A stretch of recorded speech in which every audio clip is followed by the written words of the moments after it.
Donc cette vidéo présente comment traiter la partie objet d'une étude de cas du BTS SEO. Cette fois-ci, j'ai pris l'étude de cas aéroplan de 2014.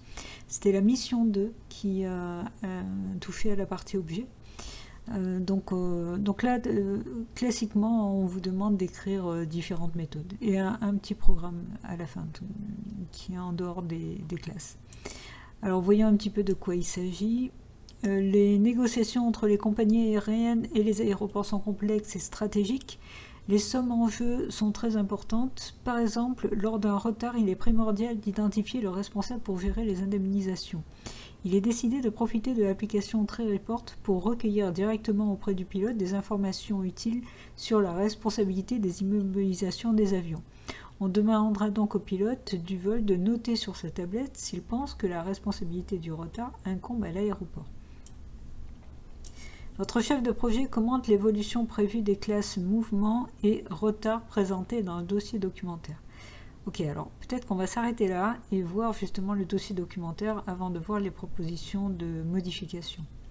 Alors dans le dossier documentaire, qu'est-ce qu'on trouve? On trouve les différentes classes. Alors, donc on a une classe aéroport qui contient les différentes informations de l'aéroport, le nom, le code, etc. Et puis juste le constructeur et un getter pour récupérer le code OACI qui identifie l'aéroport en tant que terrain d'aviation. Ensuite, on a le type retard avec un constructeur et juste un getter du code situation. Alors en fait, le code situation, c'est soit AV pour avant-vol, EV pour en-vol et AP pour après-vol. C'est pour savoir si le retard, l'origine du retard a été avant, pendant ou après ou à l'atterrissage, après le vol. Ensuite, on a la classe retard. Alors là, le retard est d'un type précis, donc avant vol, après vol ou en cours de vol. Il a une durée.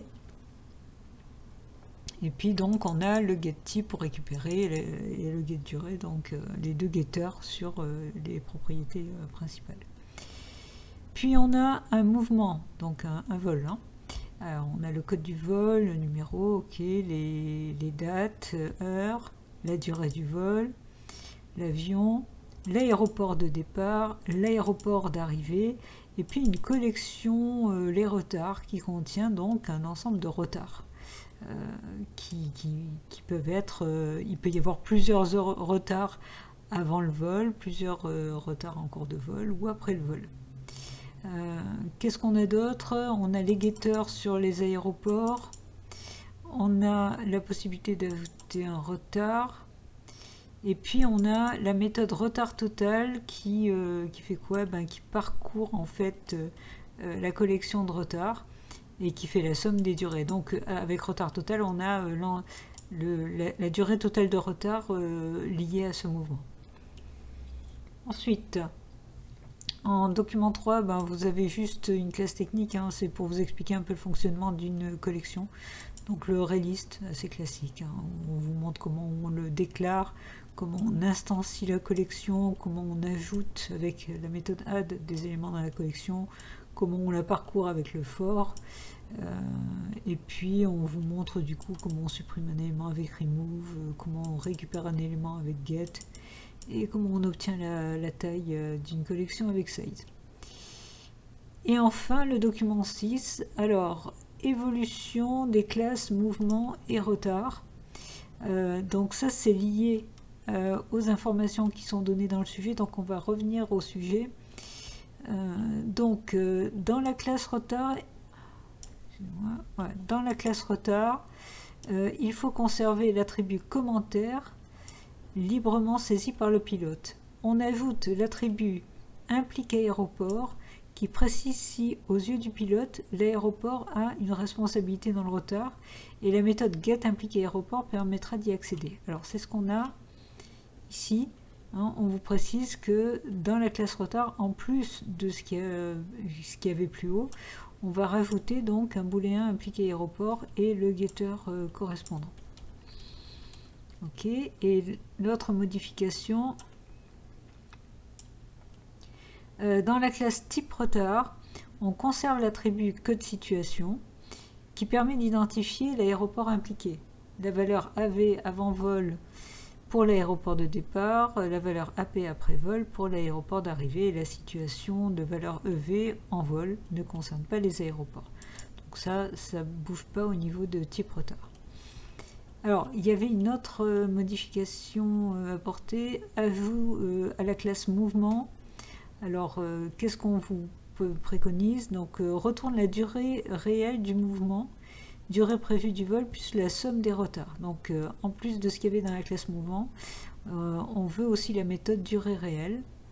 Et ensuite, on veut la méthode durée retard responsable qui reçoit une situation. Alors, comment ça marche?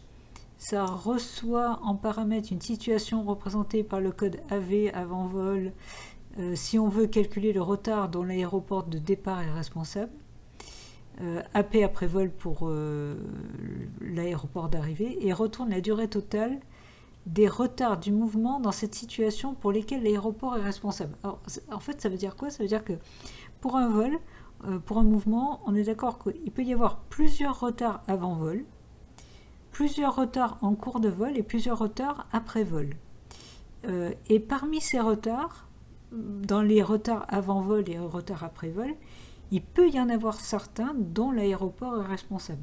Mais pas tous. Hein. Vous avez peut-être 3 retards avant vol, dont un seul est sous la responsabilité de l'aéroport. Donc ce qu'on veut, c'est quand on est dans le vol, hein, dans le mouvement, ce qu'on veut, c'est la durée retard.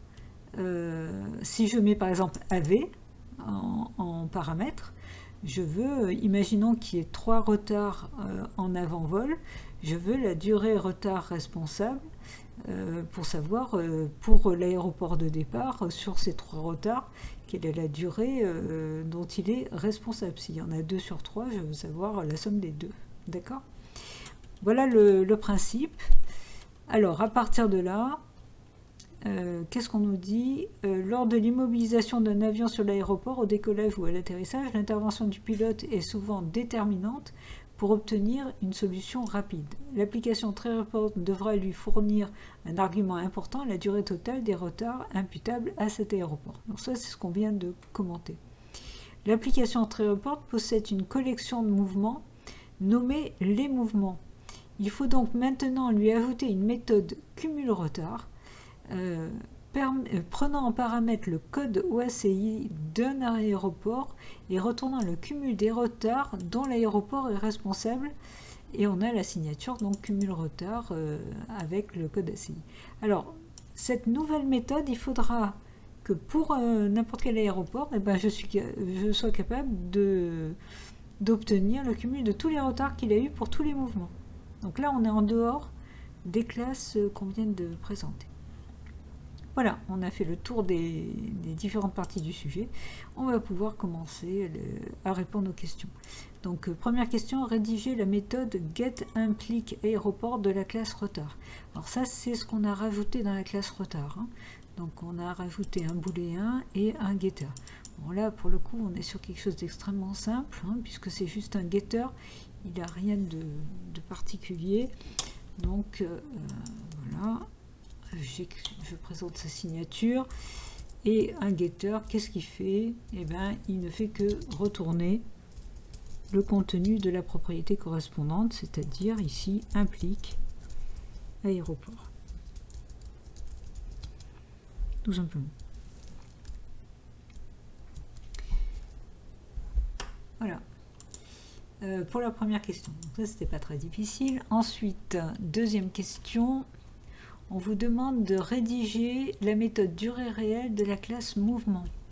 Alors, classe mouvement, durée réelle, ça fait partie de ce qu'on a rajouté. Hein. Donc, je vais prendre la signature.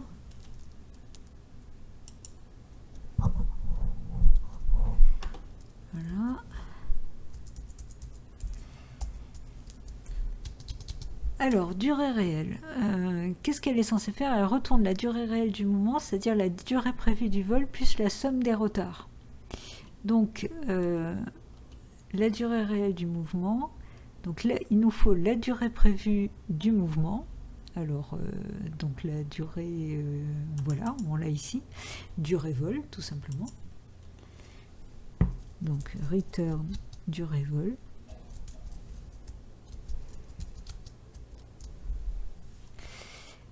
Plus la somme des retards. Et ça, c'est ce que je vous ai détaillé plus tard, tout à l'heure, pardon. C'est le calcul du retard total du mouvement, c'est retard total. Donc il suffit d'appeler cette méthode plus retard total. Voilà, donc c'est tout pour ces deux premières questions. Ensuite, troisième question, rédiger la méthode durée-retard responsable de la classe mouvement. Alors ça, c'est la nouvelle méthode qu'on a rajoutée ici, durée-retard responsable. Bon là, par contre, c'est un tout petit peu plus compliqué. Alors, je vais déjà récupérer la signature.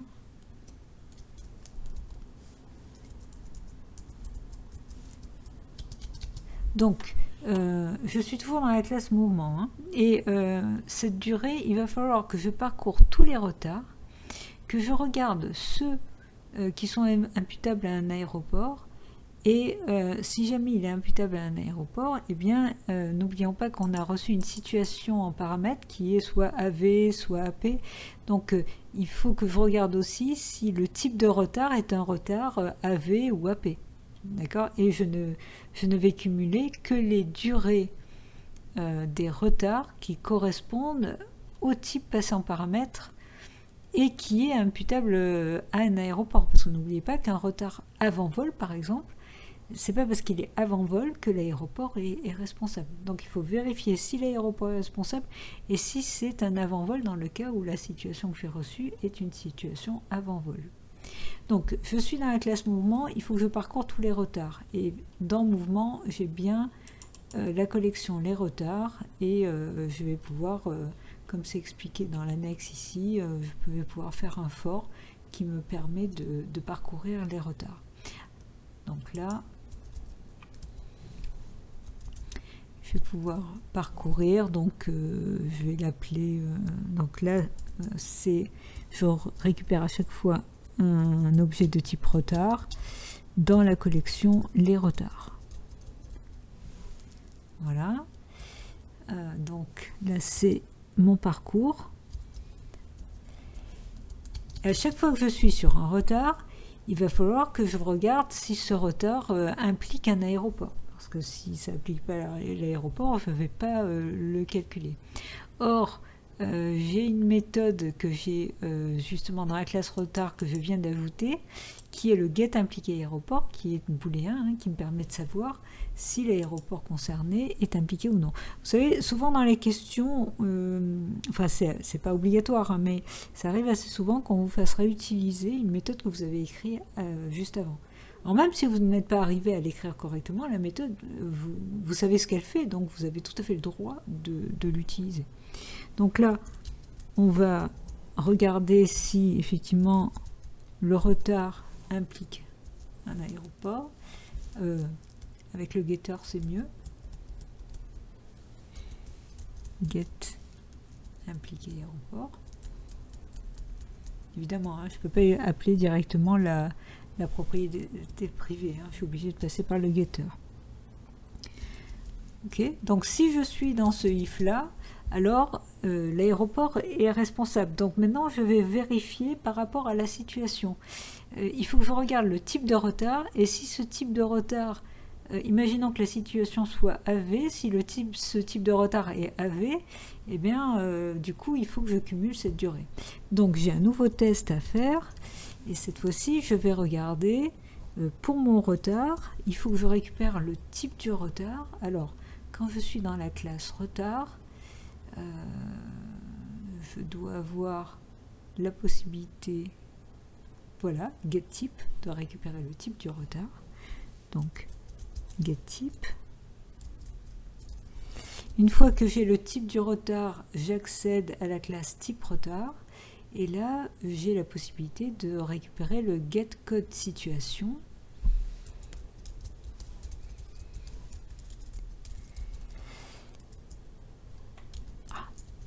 Voilà. Et là, je vais regarder s'il est égal, donc point equals, avec la situation reçue en paramètres. Alors si vous avez mis égal égal au lieu de faire point equals, ça sera compté totalement juste à l'examen. Hein. C'est juste que c'est plus propre de faire comme ça pour comparer deux objets. Et là, on a affaire à des objets de type string. Donc dans ce cas-là, je me retrouve bien, une fois que je suis dans ce if, je me retrouve bien dans le cas où je suis sur un retard dont la responsabilité est l'aéroport et en plus dont la situation correspond bien à ce que je veux. Donc je veux récupérer la durée de ce retard et la cumuler. Et pour ça, il me faut une variable de cumul. Alors dès le début, il me faut une variable de cumul que je vais déclarer donc total retard, que je vais initialiser à 0. Et ici, dans total retard,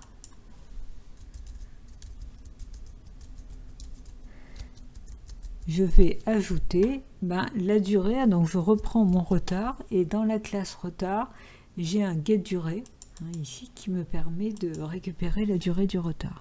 Donc getDurée.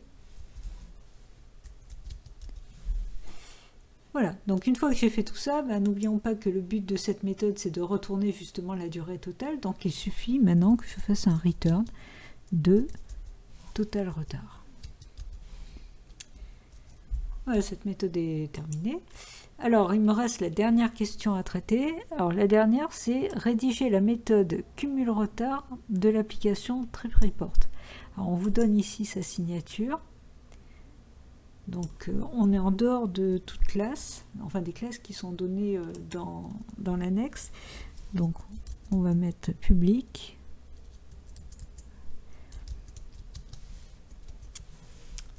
Voilà. Ok, alors, on nous dit que l'application TripReport possède une collection de mouvements nommée les mouvements. Et il faut lui ajouter la méthode cumul retard. Donc, on sait qu'on peut accéder à cette collection les mouvements. C'est tout ce qu'on sait d'ailleurs. Hein. Donc, ce qui est à peu près sûr, c'est que déjà, il va falloir qu'on parcourt cette collection. Donc, j'utilise le for pour parcourir et récupérer à chaque fois un mouvement dans les mouvements. Donc on est à peu près sûr qu'il va falloir démarrer là-dessus. Donc à partir de là, alors on reçoit en paramètre un code OACI. Alors ce code OACI, je vous rappelle qu'on le retrouve dans l'aéroport, voilà. Et on a un getter dans l'aéroport qui nous permet de récupérer ce code OACI. Donc ce qu'on veut, c'est en fait, on veut faire le cumul des retards de cet aéroport-là. Donc déjà, on va regarder pour le mouvement, puisqu'on est sur un mouvement M, pour le mouvement concerné, on va regarder si le code, si l'aéroport de départ a ce code OACI ou si l'aéroport d'arrivée a ce code OACI.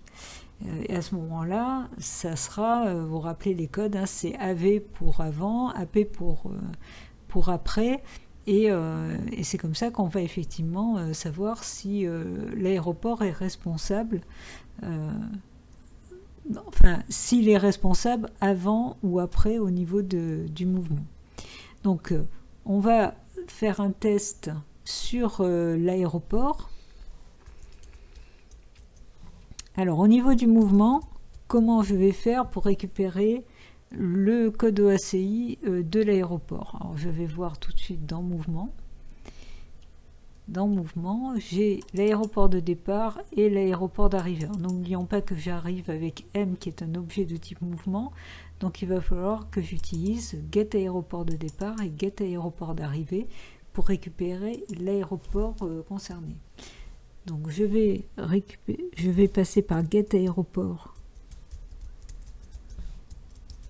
départ. Là, j'obtiens un aéroport. Du coup, avec aéroport, je peux récupérer. Je ne suis pas dans l'aéroport, là, voilà. Je peux récupérer le code de OACI.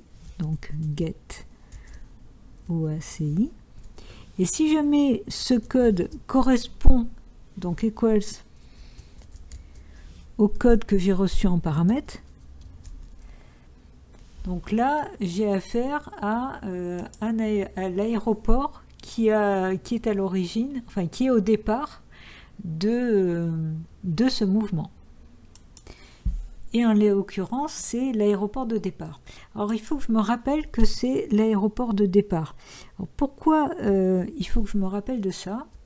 Parce que je vais utiliser la fameuse méthode que j'ai écrite, durée retard responsable, qui, par rapport à une situation AV ou AP, est capable de me retourner le cumul des retards d'un aéroport.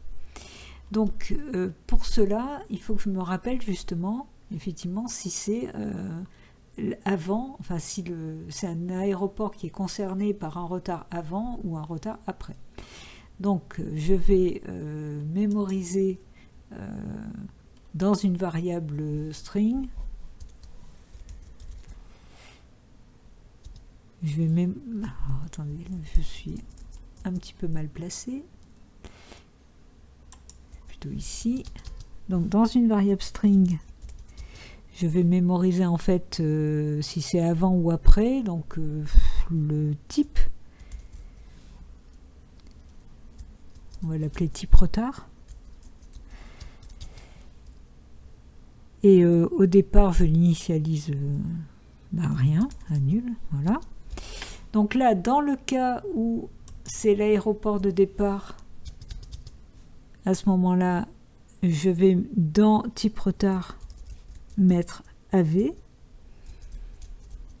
Alors peut-être que, même si c'est l'aéroport de départ, peut-être qu'il est responsable de rien. La méthode durée retard responsable nous donnera l'information. Voilà. Alors ça, j'ai vérifié pour l'aéroport de départ. Maintenant, je vais vérifier pour l'aéroport d'arrivée.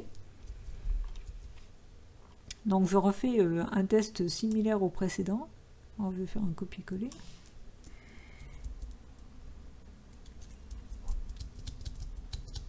Cette fois-ci, c'est pas l'aéroport de départ, mais c'est l'aéroport d'arrivée que je vais tester. Donc si son code OACI correspond au code OACI passé en paramètre, à ce moment-là, s'il y a un retard, c'est un retard AP.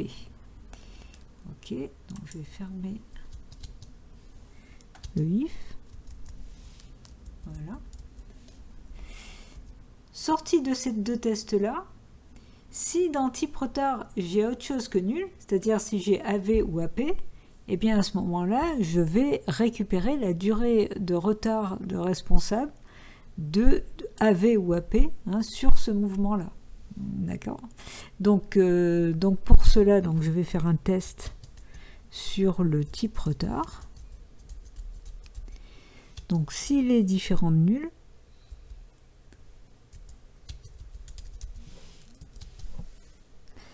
dans ce cas-là, il faut que je cumule dans une variable que je n'ai pas encore, donc il me faut une variable de cumul, les retards. Donc je vais déclarer total retard que je vais initialiser à 0. Voilà. Et dans cette variable, dans total retard, je vais cumuler bien avec mouvement, j'appelle la fameuse méthode durée retard responsable qui a été écrite juste avant. Donc, vous voyez, à chaque fois, il y a souvent la réutilisation de ce qu'on a déjà fait, en lui envoyant le type retard. Donc si jamais l'aéroport concerné, c'est un aéroport de départ, je vais récupérer les retards de cet aéroport en tant qu'aéroport de départ sur ce mouvement. Si c'est arrivé, ça sera par rapport à l'aéroport d'arrivée. Et du coup, comme je balaye comme ça tous les mouvements, j'aurai bien, au final, dans total retard, l'ensemble des retards qui incombent cet aéroport avec ce code OACI. Il ne me reste plus qu'à retourner le cumul que je viens de calculer. Donc return total retard. Donc cette méthode était quand même un petit peu plus complexe que ce qui avait été... Bon, c'est progressif, mais c'est vrai que celle-là était quand même plus complexe. Il fallait en fait surtout bien comprendre comment fonctionnaient ces retards. Ces retards avant, après, sachant qu'il peut y en avoir plusieurs et que certains incombent aux aéroports et pas d'autres. Donc c'est là que ça commence à devenir un petit peu difficile. Bon, une fois qu'on a compris le principe, on arrive à écrire la méthode, mais c'était quand même pas si simple, surtout dans les conditions d'examen. On peut imaginer que vous pouvez rencontrer des difficultés sur ce genre de méthode.